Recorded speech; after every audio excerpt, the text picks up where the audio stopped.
செங்கல்ல இருந்து சுண்ணாம்பு வரைக்கும் கஸ்டமருக்கு நாம தானே கேரண்டி. கான்ட்ராக்டர் குமார் மாதிரி ஆளுங்களுக்கு தான் ஜிபிஆரின் டிஎம்டி கம்பிகள். குன்னம் சுற்றுவட்டார பகுதிகளில் மிதமான மழை பெய்ததால் வெப்பம் தணிந்து குளிர்ச்சியான சூழல் நிலவியது. இதுகுறித்து கூடுதல் விவரங்களோடு நமது செய்தியாளர் தமிழ்ச்செல்வன் இணைகிறார். வணக்கம் தமிழ்ச்செல்வன், மேலும் விவரம். குன்னம் சுற்றுவட்டார பகுதியில் காலையில வெப்பம் கடுமையா இருந்த சூழ்நிலையில மதியம் 1:30 மணி அளவுல இருந்து மிதமான மழையா ஆரம்பிச்சது. இப்ப பாத்தீங்கன்னா கடுமையான காற்றுடன் கூடிய கனமழை கடந்த 1 மணி நேரத்துக்கு மேலாக பெய்து வருகிறது. ஜெயஸ்ரீ,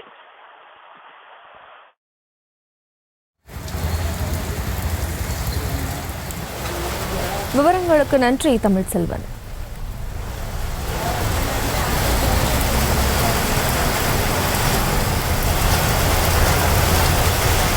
கட்டுற கம்பில இருந்து அடிக்கிற ஆணி வரைக்கும் எல்லாம் குவாலிட்டியா இருக்கணும்ல. பிரகாஷ் போன்றவர்களுக்காகவே ஜிபிஆரின் டிஎம்டி கம்பிகள். செய்திகளை உடனுக்குடனும் துல்லியமாகவும் தெரிந்து கொள்ள சப்ஸ்கிரைப் பண்ணுங்க.